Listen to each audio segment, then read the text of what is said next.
जय श्री कृष्ण। राधे कृष्ण। ओम नमो भगवते वासुदेव। भगवान ने सोचा कि विदुर जी दीर्घ काल से मेरी प्रतीक्षा कर रहे हैं, तो मैं आज उनके पास ही चला जाऊं। इस तरफ विदुर जी सोच रहे हैं कि मैं अभी तक अपात्र ही रह गया, अतः भगवान मेरे घर आते ही नहीं। आज सुलभा का हृदय भी बड़ी कातरता और आर्द्रता से सेवा कर रहा है। वह भगवान से प्रार्थना कर रही है कि मैंने आपके लिए सर्वस्व का त्याग कर दिया, फिर भी आप नहीं आ रहे हैं। गोपियां सच कहती कि कन्हैया के पीछे जो लग जाता है उसी को वह रुलाता है। आपके लिए मैंने संसार सुख को त्याग दिया, सर्वस्व आपके चरणों में रख दिया, फिर भी मेरे घर आपका आगमन क्यों नहीं हो रहा है। कीर्तन भक्ति श्री कृष्ण को अति प्रिय है। सूरदास जी भजन करते हैं तो श्री कृष्ण आकर उनके हाथ में तबूरा देते हैं। सूरदास जी कीर्तन करते हैं और कन्हैया सुनता है। भगवान नारद जी से कहते हैं कि ना तो मेरा वैकुंठ में वास है और ना तो योगियों के हृदय में। मैं तो वहीं पर रहता हूं जहां मेरा भक्त प्रेम से आर्द्र होकर मेरा कीर्तन करता है। झोपड़ी में विदुर और सुलभा भगवान के नाम का कीर्तन कर रहे हैं, किंतु वे नहीं जानते कि वे जिसका कीर्तन कर रहे हैं वह आज साक्षात उनके द्वार पर खड़ा है। मनुष्य का जीवन पवित्र होगा तो भगवान बिना आमंत्रण पाए ही उसके घर आएंगे। जो परमात्मा के लिए जीता है उसके घर परमात्मा स्वयं आते हैं। बिना बुलाए ही भगवान आज विदुर जी के द्वार पर खड़े हुए हैं। बाहर प्रतीक्षा करते हुए 2 घंटे निकल गए। कड़ी भूख भी लग रही थी। भगवान सोच रहे थे कि इनका कीर्तन कब समाप्त होगा। विदुर और सुलभा का जीवन तो प्रभु के लिए ही था। अंत में व्याकुल होकर श्री कृष्ण झोपड़ी का द्वार खटखटाया और कहा कि चाचा जी मैं आ गया हूं। कीर्तन करो तो ऐसा करो कि भगवान स्वयं आकर तुम्हारे घर का द्वार खटखटाए। विदुर जी ने कहा, देवी द्वारिका नाथ आए हैं ऐसा लगता है। द्वार खोलने पर चतुर्भुज नारायण के दर्शन हुए। अति हर्ष के आवेश में विदुर सुलभा आसन तक न दे सके तो प्रभु ने स्वयं अपने हाथों से दरबासन बिछा लिया और विदुर जी को भी हाथ पकड़कर पास में बिठा लिया। भगवान ने कहा कि मैं भूखा हूं, मुझे कुछ खाने को दो। भक्ति इतनी सशक्त है कि वह निष्काम भगवान को भी साकाम बना देती है। वैसे तो भगवान को भूख नहीं लगती, किंतु भक्त के कारण ही उन्हें खाने की इच्छा होती है। विदुर जी ने पूछा कि आपने दुर्योधन के घर भोजन नहीं किया क्या? श्री कृष्ण ने कहा, चाचा जी जिसके घर आप नहीं खाते वहां मैं भी नहीं खा सकता। ईश्वर भूखे नहीं होते, ऐसा उपनिषद का सिद्धांत है। जीव रूपी पक्षी विषय रूपी फल खाता है अतः दुखी होता है। उपनिषद का यह सिद्धांत गलत नहीं है। ईश्वर नित्य आनंद स्वरूप है। भागवत का यह सिद्धांत सच्चा है। ईश्वर तृप्त है, किंतु जब किसी भक्त का हृदय प्रेम से भर आता है तो वे निष्काम होने पर भी साकाम बनते हैं। सगुण और निर्गुण एक है, निराकार और साकार एक है। निराकार साकार बनता है। ईश्वर प्रेम के भूखे हैं, अतः ज्ञान से प्रेम श्रेष्ठ है। प्रेम में ऐसी शक्ति है कि जड़ को भी चेतन बना देती है, निष्काम को साकाम बना देता है, निराकार को साकार बना देता है। वस्तु का परिवर्तन करने की शक्ति ज्ञान में नहीं प्रेम में ही है। पति पत्नी सोचने लगे कि भगवान का स्वागत कैसे करें। वे दोनों तो तपस्वी थे और केवल भाजी ही खाते थे। उनको संकोच हो रहा था कि कृष्ण को भाजी कैसे खिलाए। दोनों को कुछ सूझ ही नहीं रहा था। इतने में तो द्वारिकानाथ ने चूल्हे से भाजी का बर्तन उतार लिया और उसे खाने भी लगे। स्वादिष्टता और मिष्टता वस्तु में नहीं, प्रेम में है। शत्रु की हलवा पूरी भी विष जैसी ही लगती है। भगवान को दुर्योधन के घर के मिष्ठान अच्छे नहीं लगे, किंतु विदुर जी की भाजी खाई। अतः आज भी लोग गाते हैं, सबसे ऊंची प्रेम सगाई, दुर्योधन को मेवा त्यागो, शाप विदुर घर आई।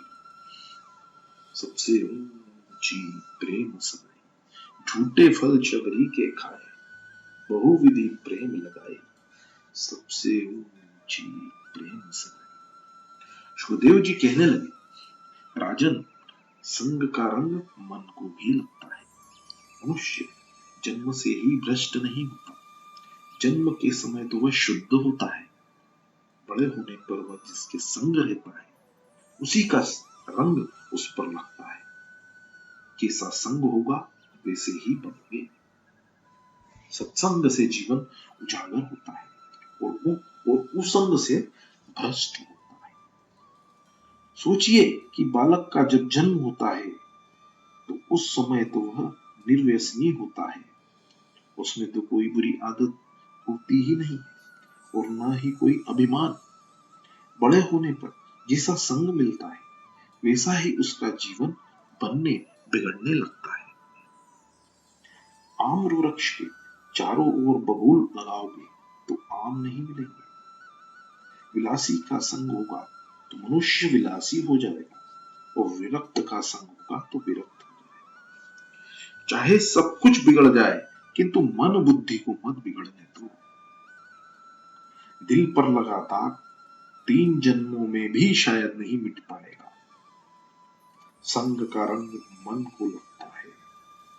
ज्ञान, सदाचार, भक्ति, वैराग्य आदि में जो महापुरुष तुमसे पढ़कर हो, उन्हीं का आदर्श अपनी दृष्टि के समक्ष रखो।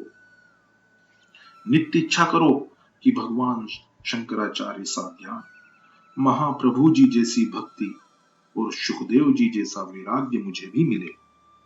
प्रातःकाल में ऋषियों को याद करने से उनके सद्गुण हमारे जीवन में उतरते हैं। अपने अपने गोत्र के ऋषि को भी याद करते रहना चाहिए। आज तो लोगों को अपने गोत्र का भी नाम मालूम नहीं। नित्य गोत्रोच्चारण करो, नित्य पूर्वजों का वंदन करो। हमेशा सोचते रहो कि मुझे ऋषि जैसा जीवन जीना है, ऋषि होना है, विलासी नहीं होना है। राम भी रोज वशिष्ठ जी का वंदन करते हैं, उनका सम्मान करते हैं। सांसारिक व्यवहार निभाते हुए ब्रह्म ज्ञान निभाना और भक्ति करना कठिन है। संग का असर भी खूब होता है। चोरी और व्यभिचार महापाप माने गए हैं। ऐसा पाप करने वाला यदि कोई अपना भाई भी हो तो उसे भी छोड़ दो। किसी जीव का तिरस्कार मत करो, पर उसके पाप का तिरस्कार अवश्य करो। धृतराष्ट्र जैसे दुष्ट व्यक्ति के संग से मेरा जीवन भी भ्रष्ट हो जाएगा, यह सोचकर ही विदुर जी ने गृह त्याग किया था और गंगा तट पर रहकर भक्ति करते थे। भाजी खाकर ही वे संतुष्ट थे। इंद्रिय सुख में फंसा हुआ मनुष्य भक्ति नहीं कर सकता। आहार ऐसा करो कि जो इंद्रियों को और जीवन को स्वस्थ रखे। धृतराष्ट्र विदुर जी के लिए वैसे तो बहुत कुछ भेजा था, किंतु उन्होंने कुछ भी ग्रहण नहीं किया था। पापी के घर कुछ भी खाया नहीं जाता। अन्न दोष प्रभु के भजन कीर्तन में बाधक है। भगवान जब कृपा करते हैं तो धन संपत्ति नहीं देते, किंतु सच्चे साधु का सत्संग करवा लेते हैं।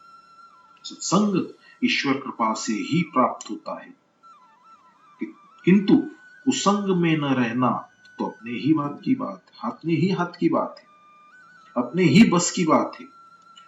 कुसंग का अर्थ है नास्तिक का संग, कामी का संग और पापी का संग। इन सभी का संग कभी मत करो। आगे कथा आएगी कि विदुर जी ने धृतराष्ट्र दुर्योधन का त्याग किया और तीर्थ यात्रा करने चले गए, क्योंकि वे कुसंग में नहीं रहना चाहते थे। जीव मनुष्य जब तक लौकिक सुखों का त्याग नहीं करता है, तब तक प्रभु को उसके प्रति दया नहीं आती। सर्वस्व का त्याग करके विदुर सुलभा परमेश्वर की आराधना कर रहे थे, तप कर रहे थे। तपश्चर्या करने से पाप जलते हैं, जीव शुद्ध होता है। गृहस्थ का यही धर्म है कि वह वर्ष के 11 मास घर गृहस्थी में बिताए और 1 मास किसी पवित्र तीर्थ स्थान में एकांत में रहकर भगवान की आराधना तप करे। उस समय वह भक्ति तप में भी लगा रहे, अन्य प्रवृत्तियां छोड़ दे। जो भी काम करो प्रभु के लिए ही करो। तप करने से परमात्मा प्रसन्न होते हैं। तप का प्रथम चरण है जिह्वा पर अंकुश, जीभ पर अंकुश। जिस व्यक्ति की आवश्यकताएं अधिक हैं, वह कभी तप नहीं कर सकता। आजकल लोग अपनी आवश्यकताएं बढ़ाते चले जा रहे हैं। परिणाम यह होता है कि संपत्ति और समय का व्यय इंद्रियों को बहलाने में ही हो जाता है। मनुष्य साधना तो करता नहीं और ऊपर से फरियाद करता है कि भगवान के दर्शन नहीं दे रहे। भगवान दर्शन नहीं दे रहे। भगवान सुलभ नहीं, दुर्लभ है। विदुर जी ने परमात्मा को प्रसन्न करने के लिए बड़ी भारी तपश्चर्या की थी और तभी भगवान को दया आई कि मेरे इस भक्त ने मेरे लिए कितने कष्ट उठाए, और वे बिना बुलाए ही विदुर जी के घर आ पहुंचे। विदुर जी का प्रेम ही ऐसा सच्चा था कि उनसे कुछ मांगने की स्वयं प्रभु को भी इच्छा हुई। जब भगवान के हृदय में हमसे कुछ मांगने की इच्छा जागे, तभी समझो कि तुम्हारी भक्ति सच्ची है।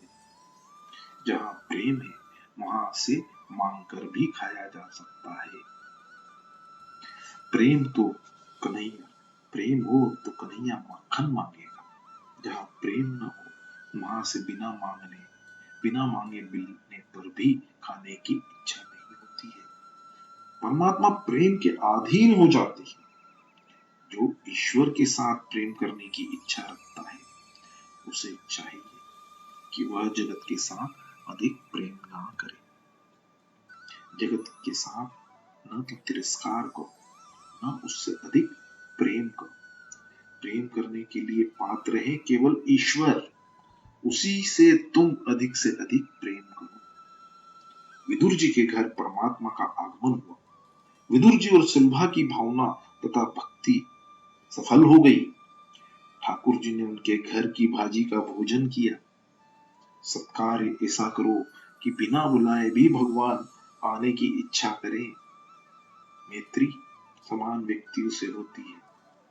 जीव जो ईश्वर के समान बने तो उनसे मिलने के लिए भगवान स्वयं आएंगे। प्रभु ने धृतराष्ट्र के घर का पानी तक न पिया, 100 कौरवों का नाश हो गया। सुखदेव जी राजा को कथा सुनाई।